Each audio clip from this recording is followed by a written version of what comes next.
and today and then you appear. That'd be so funny. Let's try it. Just sit down. Just sit down. Get comfortable. This special person is under here right now. And, this is my boyfriend, and just introduce yourself, Lily. No. Introducing Dennis. Wait, no, just come in like a talk show. It's not a talk show. Hello there, I'm Natalie, and today's video is going to be on how to get straight A's plus survive school and just tips of that sort. These tips will help you, I promise. They're just not gonna be coming from me. Brought a guest. He gets straight A's. He is a med student. He is Dennis! Dennis!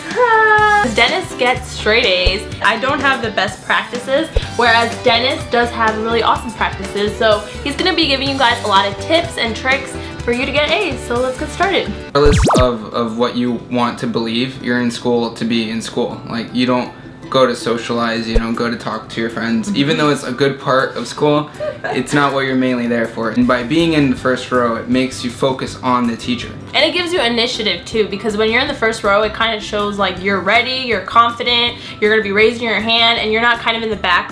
I am the kind of person that I get really distracted. Like, I start looking around at like people's hair, I start looking around and just getting distracted. But sitting in the first row, you're kind of obligated to just stare at the teacher. I mean, typically the people that sit first row tend to be the ones that do better in class. Are the most active. Yeah, and I mean, if you socialize with the people that are caring about their grades and really try to do good in the class, then I mean, it kind of also pushes you towards doing good in the class. Right. So the second tip that we have is... I don't know.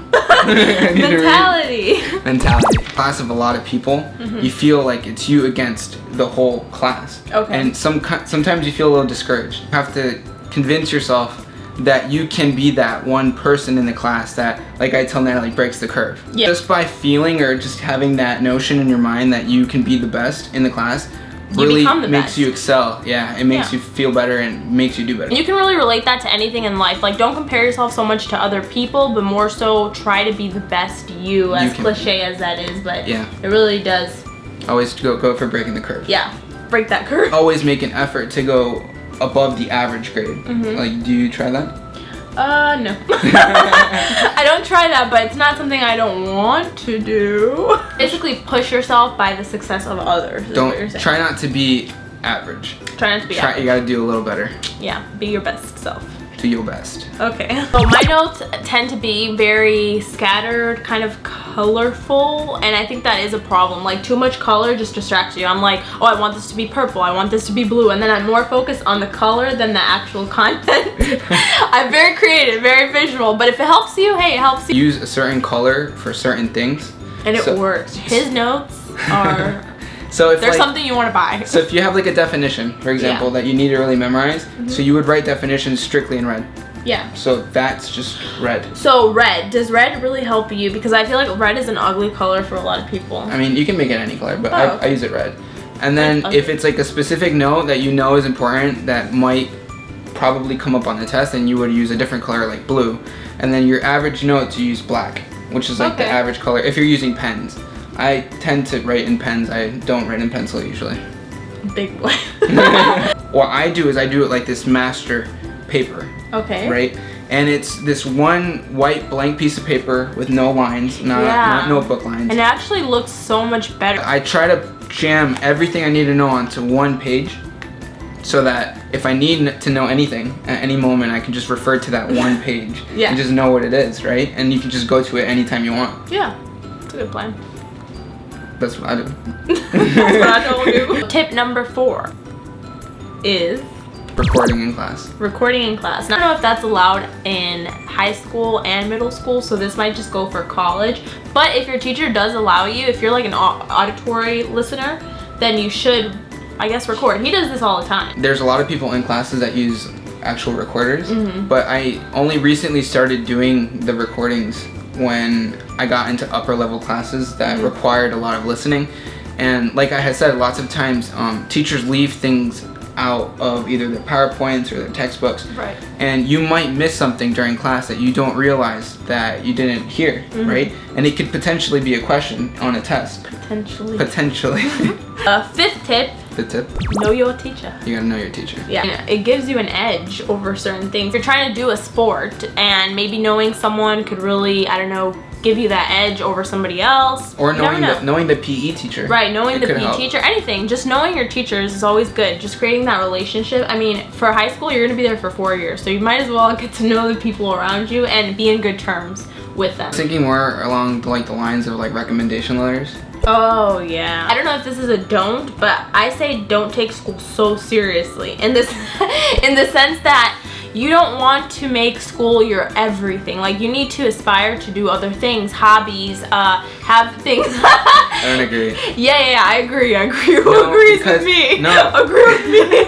If you really want to do good at what you do, you need to surround yourself with what you do all the time. Right, that goes for academic people. But what about people that are like artistic and things like that? What I'm trying to say is a lot of people... They can surround themselves with art all the time. It's like their hobby. It has to be something they enjoy. What I'm trying to say, don't take school seriously, is don't get stressed out over school.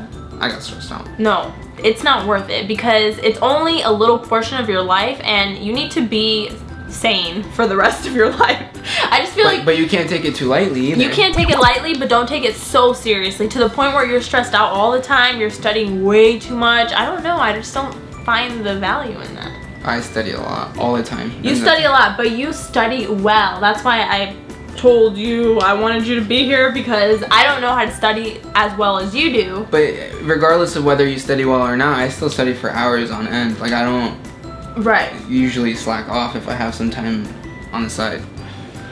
Another quick tip, aside from that, you know I study a lot at school. Yeah. I go to the library and study at school. Yeah. And I feel like it's very beneficial because if you're at home, you have lots of things on hand that you could be doing. And you can be distracting, like Netflix or like computer or whatever. But if you're at school in the library, you literally have nothing else to do other than just study. Right? And then you have to bring study. a sweater because it gets cold. To study. Yeah, I guess you're right. You're studying for what, like an hour? Then you can take a 10-minute break and eat, or go on Instagram really quick and then get back to it. You know, but give yourself a break because it's important. So yeah, and eat. That's it for today. Thank you for joining us. There's never enough tips. That was it for today's video. Let's give Dennis a round of applause. Thank you so much for coming. We really appreciate it. See you next time. If you enjoyed this video, give this video a thumbs up so that I know to do more videos like this. Life survival videos. There it is. Today's video is going to be... Don't yawn. Sorry. Okay. Elementary school and college. Hi. You're trying. You're doing great. I actually didn't want you to go like that because I feel like your armpit hair just shows all like that. So that's why. But it's normal. I know it's normal, but you know, I didn't mean to hurt your feelings. No, I know it's normal. I'm just trying to tell you. Look at my armpit hair. Okay.